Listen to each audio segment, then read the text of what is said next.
네, 이 시간은 내가 묵상하는 이유라는 제목으로 미시사가 우리 장로교회 김한규 장로님께서 말씀 전해 주시겠습니다. 많은 은혜 받으시기 바랍니다. 잠시 기도드리겠습니다. 주님 은혜 감사합니다. 부족한 저를 하나님께서 사랑하시는 강림교회로 불러주셔서 제가 하는 매일 성경 묵상하는 것을 말씀할 수 있도록 인도해 주시니 감사합니다. 성령님 저희 입을 주장하시사 필요한 말씀만 나눌 수 있도록 인도하여 주시옵소서. 예수 그리스도 이름으로 기도합니다. 아멘. 안녕하십니까. 미시사가 우리 교회에 근무하고 있는 김한규입니다. 정말 여기까지 귀한 시간을 허락해 주셔서 정말 도움이 될지 안 될지 모르겠습니다만은 제가 하고 있는 성경 묵상에 대해서 여러분과 같이 말씀을 나누고자 합니다. 누구나 우리는 살아가면서 평탄한 길을 원하고 또 형통하게 되기를 구하고 있습니다. 또 하나님이 주시는 복을 누군지 받기를 원합니다. 그런데 어떻게 해야 그렇게 할 수 있을까요? 그래서 제가 묵상하면서 성경 몇 구절 찾아보고 말씀을 드리겠습니다. 우선 시편 1장 1절에서 2절입니다. 복 있는 사람은 악인들의 궤를 따르지 아니하며 죄인들의 길에 서지 아니하며 오만한 자들의 자리에 앉지 아니하고 오직 여호와의 율법을 즐거워하여 그의 율법을 주야로 묵상하는도다. 이렇게 율법을 주야로 묵상하는 것이 복을 받는 길이라 하셨습니다. 또 한 구절 더 찾아보겠습니다. 여호수아 1장 8절입니다. 이 율법책을 내 입에서 떠나지 말게 하며 주야로 그것을 묵상하여 그 안에 기록된 대로 다 지켜 행하라. 그리하면 내 길이 평탄하게 될 것이며 네가 형통하리로다. 아멘. 그래서 끝으로 계시록 1장 3절의 말씀입니다. 이 예언의 말씀을 읽는 자와 듣는 자와 그 가운데 기록한 것을 지키는 자는 복이 있나니. 네, 그래서 복을 얻는 길은 무엇인지 명확하게 우리 성경 말씀에서 증거를 하고 있습니다. 그래서 그동안 제가 사실 묵상을 하게 될 수 있는 그 동기가 있습니다. 제가 2003년도에 한국에서 은퇴를 하고 제일 먼저 카나다로 여행을 왔습니다. 근데 여행 중에 저 아내의 친구가 이게 살고 있기 때문에 우리 오기 전에 그 아내의 친구가 이미 교회를 정해놨더라고요. 여행 중에 예배 보라고. 그게 지금 미사가 우리 교회입니다. 그래서 그때 제가 지금 현재 심무하시는 김성근 목사님을 만나 뵙게 됐습니다. 그리하여 한 달, 두 달 지나다가 그냥 카나다에 주저앉게 됐습니다. 너무 좋았어요. 그리고 사실 한국에서는 뭐 좀 기업 활동을 하다가 은퇴했기 때문에 내 삶이 너무 세상에 빠져서 살다 보니까 신앙을 한 지는 정말 오래됐습니다만은 정말 묵상이라는 말은 카나다 와서 처음 알게 됐습니다. 그렇게 교회 다니면서도 말씀에는 묵상하라 그랬지만은 묵상이 내 마음에게 닿지 않아갖고 그래도 묵상을 어떻게 하는지도 모르고 왜 하는지도 몰랐습니다. 그런데 이 교회에 오니까 2003년도에 왔는데 여행을 끝나고 2005년부터 우리 목사님께서 매일 성경 묵상을 도입을 하실 때입니다. 그래서 저는 그때 무슨 목사님 한국만 해도 이 성도들은 목사님을 잘 섬깁니다. 그래서 저도 여기서 한국식으로 목사님 말씀은 주의 명령으로 알고 따르기로 했는데, 근데 우리 교회에 2003년도부터 다니다가 저희 목사님이 매일 성경하기로 하고 교인들에게 권유를 하셨습니다. 그때 마침 이 돌아가신 한국 강야교회 고윤종화 장로님께서 우리 이 묵상하는 사람을 위해서 실내로 들어가면서 묵상하는 요 방법을 세미나를 하셨습니다. 그래서 지금도 기억합니다만은 그때 그분의 장로님의 그 묵상하는 말을 듣고 아 저렇게 하면 참 되겠구나 은혜를 받았습니다. 그리고 또 한 분은 지금은 다운스 비우라 한 교회인데 옛날에 열린문교회 천상호 장로님 계셨습니다. 그분이 이제 매일성경 카나다 지부장이었습니다. 근데 그분이 집에서 이렇게 매일성경 묵상하시는 분들을 일주일에 한 번씩 모으셔서 그분이 직접 자비로 식사도 제공하면서 묵상한 거를 가지고 서로 나눌 수 있는 그런 모임을 자리를 주셨습니다. 그리고 이제 급기야는 토론토에 묵상하는 교회가 많아져 가지고 저희 목사님을 기준으로 하셔서 여러 교회 목사님들이 토론토 시내 묵상하는 교인들을 위해서 묵상 세미나를 하셨습니다. 그래서 알다시피 이 매일 성경은 2달에 한 번씩 이 책이 발간이 됩니다. 그럴 때마다 성경 주제가 바뀌기 때문에 목사님이 미리 묵상하기 전에 그 주제에 대해서 안내 말씀을 또 저희들에게 교육을 시켜줬습니다. 그러다 보니까 저도 모르게 그냥 묵상 모임만 자꾸 참여하다 보니까 묵상하지 않을 수가 없었습니다. 그래서 정말 우리 성경이 약 1500년간에 걸쳐서 30여 명의 저자에 의해서 쓰여진 이 성경 말씀이 1753페이지가 되더라고요. 구약신약 합쳐서. 근데 이거를 말씀을 기억하기라는 게 정말 저로서는 굉장히 어려웠습니다. 근데 이제 마침 하루에 20줄 내지 30줄 정도 말씀을 이제 정독을 하면서 묵상을 하게 됐는데 정말 새로웠습니다. 그래서 성경에 이런 말도 있었나 하는 경우가 거의 많았습니다. 그래서 제가 그렇게 매일 성경을 묵상할 수 있는 계기를 받아가지고 이제 묵상을 하기 시작했습니다. 그래서 여러분께 한 구절만 더 보겠습니다. 시편 63편입니다. 63편 6절에 내가 나의 침상에서 주를 기억하며 새벽에 주의 말씀을 작은 소리로 엎드릴 때 이 말씀이 있습니다. 다른 분들도 다 새벽에 말씀을 묵상해야 되는데 성경 말씀에 이렇게 새벽에 말씀을 묵상하도록 엎드릴 수 있도록 이렇게 있길래 이건 아침쯤 하는 게 맞다. 나의 생각입니다. 그래서 내 나름대로 시간을 작정하고 아침에 일어나서 제일 첫 시간을 묵상하는데 시간을 했습니다. 그게 벌써 한 지가 제가 2005년도부터 했으니까 지금까지 약 한 18년간 막 거의 하루도 안 빠지고 계속 해왔습니다.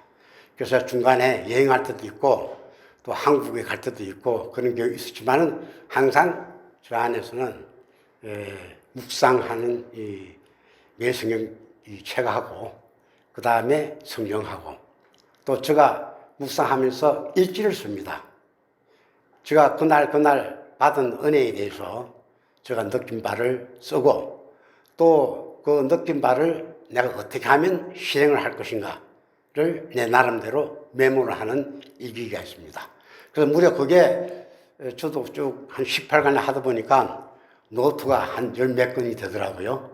그래서 이거는 기회가 되면 내 아들, 딸이나 손자, 손녀한테 이걸 좀 보여줬으면 좋겠다.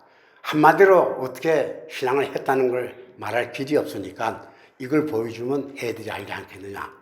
그래서 저희 목사님 권유로 중간중간에 2012년도인가 묵상 일주 책을 또 목사님 또 만들어 주셨습니다.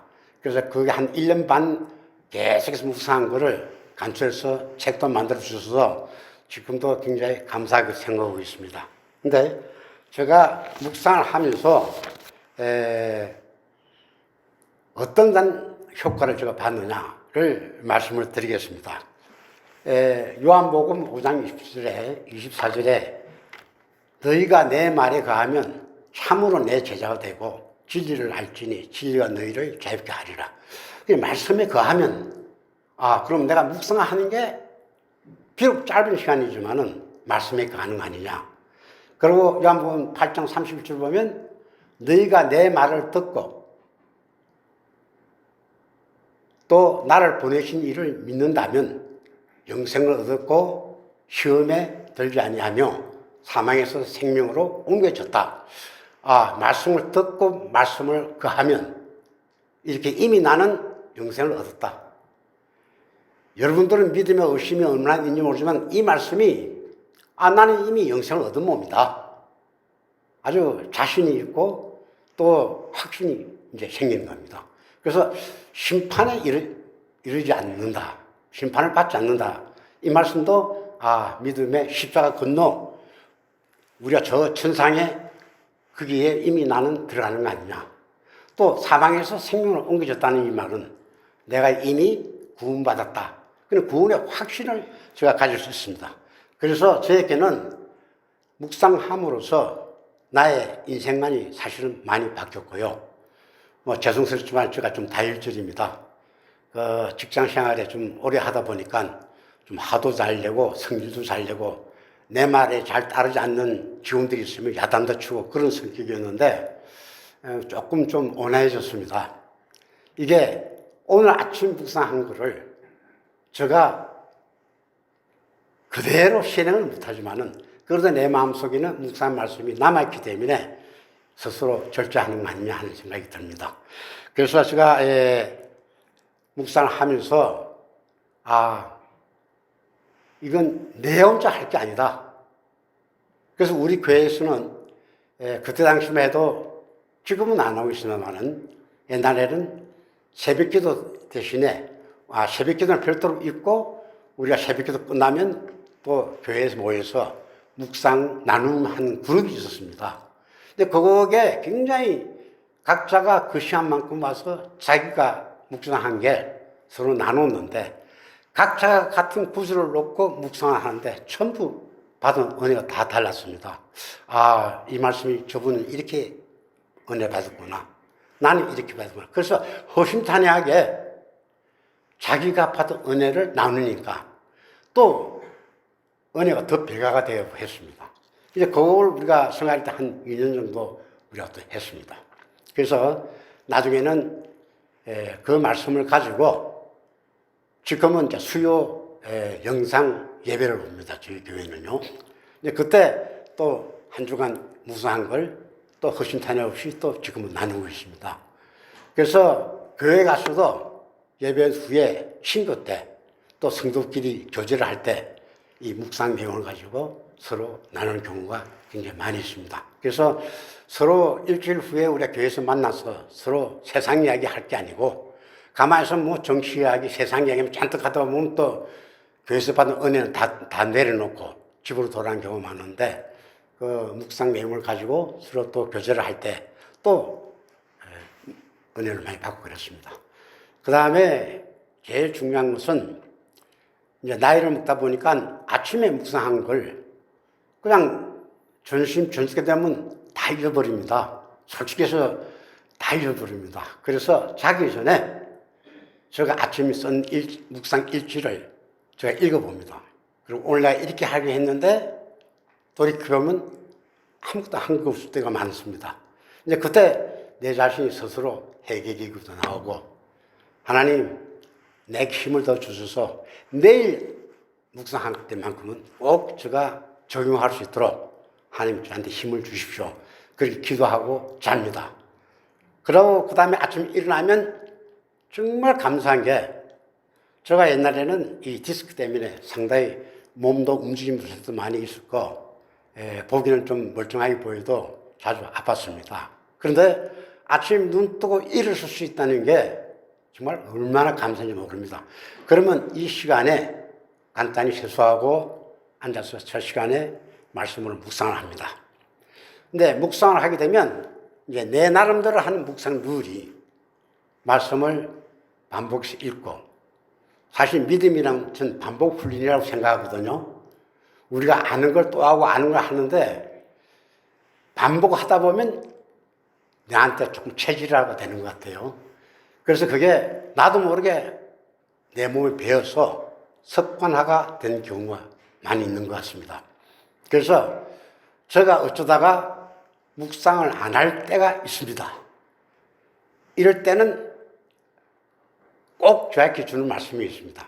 유다서 16절 보면 경건하지 않는 삶을 사는 사람한테는 남을 원망하고 불만을 토하고 그다음에 자기 정욕대로 행하며 그 다음에 자기 입으로 자랑하고 또 자기 일을 위해서 아첨하는 자라 이런 말씀이 있습니다.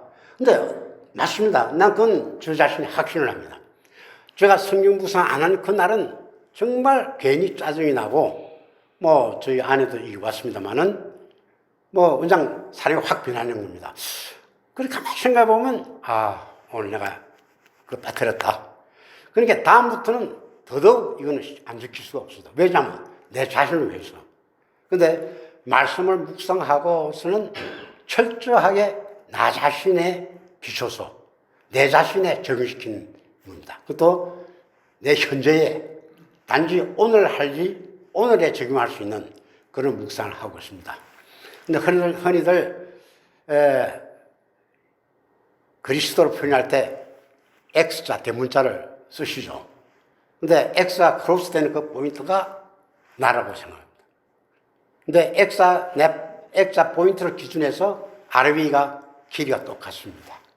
근데 사람이 달선 이 X자 파이가 얼마나 크냐 작으냐 그 차이는 있습니다만 즉 나를 중심으로 해서 위에 X 위에 거는 하나님의 사랑입니다. 그럼 내가 받고 내가 적용하고 그 다음에 밑에 X자 쪽으로는 이건 나누라는 것입니다. 그게 제가 볼 때는 하나님 주신 큰 계명이 아니냐. 하나님을 사랑하고 이웃을 사랑하라. 그 말씀이 바로 이와 같이 뜻이 같습니다. 그래서 제가 묵상을 하면 흔히들 말씀을 로고스라 하시죠. 이 로고스는 이 쓰여진 말씀을 로고스라 하시더라고요. 근데 이거를 레마라 그래가지고 즉 나에게 말씀이 투영돼서 나에게 감동을 일으켜주고 내가 어떻게 해야 될지를 반응을 줄 때 이게 레마된 말씀이라 그렇게 저는 이야기를 들었습니다. 이 많은 말씀 중에서 내가 다 기억할 수는 없다. 그러나 묵상할 때 그 짧은 구절을 정독을 하면서 이 말을 내가 투영을 해볼 때 이걸 거울로 삼고 내가 비춰봤을 때 나의 삶의 표준이 흔히 이루어지더라는 겁니다. 그래서 세상 살아가면서 우리가 어디에 기준을 주어서 살아갈 거냐 또 대인관계에서 뭘 기준할 거냐 하지만은 말씀에 기준할 수 없는 게 바로 묵상의 효과라고 저는 생각을 합니다. 그래서 저는 이 말씀을 묵상하고 정말 매일매일 저는 정말 기쁩니다. 그래서 오늘은 어떤 말씀을 나에게 주실까? 하나님 오늘은 저한테 어떤 말씀 줍니까?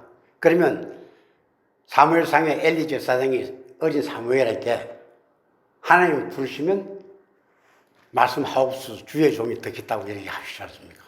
말씀을 그 기도부터 제일 먼저 나옵니다. 하나님 오늘 저에게 무슨 말씀 주시렵니까? 말씀하옵소서 주의 종이 듣겠습니다. 그 일이 나오니까 상당히 기대가 됩니다. 그럼 첫 줄부터 제가 읽기 시작하면 어떤 때는 이해하는 것도 있지만은 전혀 이게 무슨 말인지 모를 때가 많이 있습니다. 근데 이 무한 하나님의 말씀을 우리가 다 이해하고 인간의 능력으로서는 우리가 알 수가 없다고 저는 생각합니다. 그래서 내가 알기로는 신학자들도 이 말씀 중에서 모르는 말씀이 많이 있다고 저는 생각합니다. 왜냐하면 사람이 하나님이 아니기 때문에 하나님이 쓰신 말씀을 모두가 알 수가 없다고 생각합니다. 그래서 혹시 여러분들도 코로나 전에는 이 강림교회도 매일 성경을 묵상하신 교회라고 저는 알고 있습니다. 근데 말씀을 묵상하다 보면 정말 이해가 안 될 때가 많이 있습니다. 그럴 때는 어떻게 하느냐? 저는 그냥 넘어갑니다. 왜냐하면 그걸 내가 알려고 하면 그때부터는 성경 말씀 묵상이 아니고 성경 스타디가 되는 겁니다. 성경 연구가 되기 때문에 이런 거는 다음 기회 줄 때 목사님한테 여쭈어서 듣든지 안 그러면 내 별도로 또 해설책을 보고 내가 참고를 할 때라도 제가 말씀할 때는 어떤 때는 내한테 무슨 말 주지 않을 때도 많이 있습니다. 저는 그렇게 많이 느낍니다. 그러나 어떤 때는 정말 그날 내 살아가는 내 하루 생활하고 꼭 적합한 말씀을 줄 때가 많이 있습니다. 그때는 정말 아멘하고 저는 그 말씀 따라서 살아가고 합니다. 근데 감리서가가 여러분 앞에서 이 묵상에 대해서 말씀을 드립니다만은 첫째 묵상하는 걸 우리 교인들 이야기 들어보면 좀 어려워하는 것 같아요. 난 성경도 잘 이해가 안 되고 뭐 해도 앞뒤가 어떻게 되는지 말 이해가 안 간다. 근데 이게 이제 처음에는 누구나 다 마찬가지라고 생각합니다. 근데 아까도 말씀하셨지만 이게 하다 보면 자기도 모르게 습관화가 된다. 습관화가 되면 이건 바로 자격이 되는 겁니다. 그래서 이제는 듣지 않으시면 하루가 분할할 정도죠. 오늘 주신 말씀을 모르니까. 그리고 지나간 것은 저는 잘 있습니다. 또 생각하고 싶지도 않고요. 그래서 현재와 내일을 위해서 그렇게 합니다. 그래서 저희가 하는 묵상이 여러분한테 얼마나 또 도움이 될지 모르지만은 이때까지 하다가 안 하신 분이 있다든지 안 그러면 안 하신 분이 있다면 바로 지금이 시작할 때라고 생각합니다. 그래서 하루에 24시간 중에 30분 정도 우리가 하나님한테 투자할 수 없습니까? 저는 그 시간마저 투자한다면 눈 뜨고 세상 살다 보면 전혀 하나님께 나아갈 수 없습니다. 그래서 항상 하나님과 우리가 손을 잡고 관계를 맺어갈 때 우리가 하나님 안에 또 하나님 내 안에 가는 것이죠. 그마저 안 하고 그냥 주일날 교회에 가서 말씀만 듣고 오고 한 주일 지난다면 제가 볼 때는 과연 그게 우리가 믿는 자의 믿음 생활일까? 저는 그렇게 생각합니다. 그래서 꼭 당부하지만은 여러분들이 매일 아침 첫 시간은 여러분들이 투자를 했으면 하고 그리고 그 말씀에 은혜 받아서 하루하루를 살아가시기를 간절히 바랍니다. 그리고 제가 이 두서없이 말씀을 나눴습니다만은 하여튼 제가 할 수 있는 것은 새로 만나는 교인이나 하면 저는 꼭 권장합니다. 그래서 저희 교회에 새 신자가 오면 저희 교회는 이때까지 개인이 우리 구독을 했습니다만은 지금은 교회 예산으로 각 성도들에게 한 가정에 한 권씩 매일 성경을 교부를 하고 있습니다. 그래서 새로 오신 성도들을 위해서 몇 부 정도 여유를 두고 새로 오신 분에게 직접 제가 그 매일 성경을 나눠드리면서 권장을 합니다. 그래서 어렵게 생각하지 마시고 어떤 룰을 따르라 하지 마시고 무상하지 않으시길 바라면서 단지 오늘 내 하루 살아가는 나의 안내서다 생각하시고 읽어보시고 읽고 감동이 오는 말만 가지고 그 하루를 살아가시면 복된 삶이 아닐까 하는 생각입니다. 네, 이상 두서씨 말씀을 마치겠습니다. 감사합니다. 우리 주 예수 그리스도의 은혜와 아버지 하나님의 그 크신 사랑하심과 성령님의 감동 감화하심이 오늘 비록 다른 교회를 섬기지만은 한 하나님을 섬기는 우리 장로님을 초청하여서 과연 어떻게 우리가 하나님 말씀을 사랑할 수 있을까 하는 것을 궁금해하는 가운데 이제 같은 신앙의 여정을 가기로 다짐하는 토론토 강림교회 그리고 이 지역을 섬기는 우리 모든 교회 위에 이제로 영원토록 함께 하시기를 간절히 축원합니다.